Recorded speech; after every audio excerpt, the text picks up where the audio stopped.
Okay, so well, here I am again. Um, I've done this video numerous times, but it needs to be repeated, okay? So, I don't look in this box. When I go to where Tanis is, I don't look in those boxes. There's literally 100 of these boxes in the game that I won't spend 1 second even thinking about looking in. They don't even exist in the game for me, really. Because this is a psychological ploy to get you to buy more, new, fresh. Okay? You're always disappointed when you open this box. Don't tell me anything different. I don't want to hear it. Unless it's your first time ever playing Borderlands and you don't know any of the exploits and you don't know what a golden key is and it's your first time, you're a newbie, right? And you look in there and there's a green weapon, you might get excited. But other than that, this is meant to take replayability out of the game. That's what that is. It's meant to dishearten you and to make you seek elsewhere. So what I do is I don't play their game. I have so many ways of playing Borderlands. I have a list of 52 different ways to play Borderlands.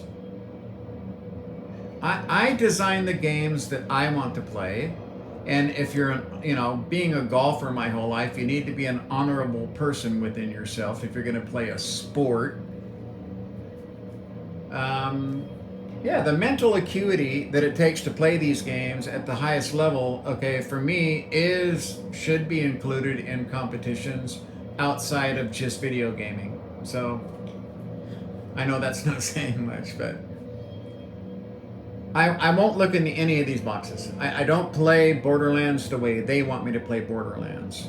This is my first character on the new Xbox X, on the new projector, so I'm enjoying myself and I'm not using any exploits. I'm not doing anything that I would normally do to get ahead, and I'm still getting ahead because I understand the game intimately, how to get the most out of it.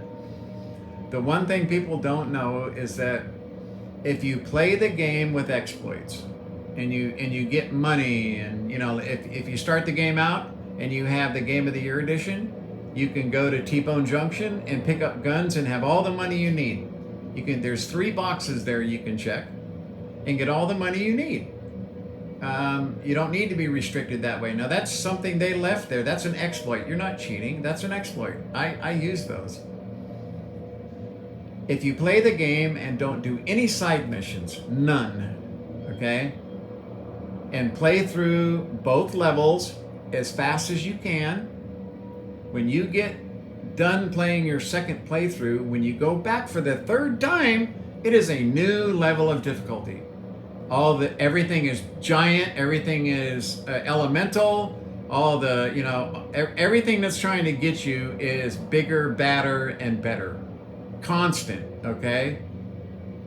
It really is a third level of difficulty that they don't want to talk about with Borderlands, but I find playing that one much more satisfying because then you can go there on your quote third playthrough and do all your side quests on a much harder level, and then you restrict yourself weapon wise.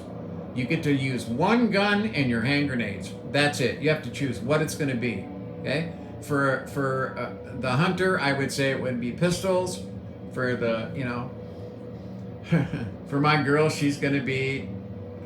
always going to be SMGs because they're tilted towards that, really. Every character, as far as I'm concerned, the mods really make the character, okay? This phase power for me, until you learn how to use it, for me, it's just the power of running away. But in reality, I can play through the game in half the time using Lilith as my character from any other. So I'm kind of spoiled when it comes to using her because it's faster. So I guess I need to start recording some of my gameplay. Because, when people think of a 70-year-old man playing video games, you know what I mean? They're not thinking about 35 years experience. They're just thinking I'm too old to play video games. When in reality, I smoke all of the younger players that in my crowd. And they're good gamers. I smoke them.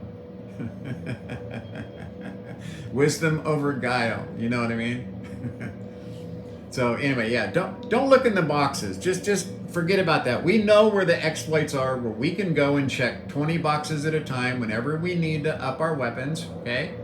And the idea is to get yourself set up to get through those first 2 playthroughs and then play the 3rd playthrough, which is all of the side quests and all of the add-on content, okay? You don't play any of it until you're done. And that's your 3rd level of difficulty. And then you restrict yourself on different kinds of guns, right? And you'd be surprised how challenging it is.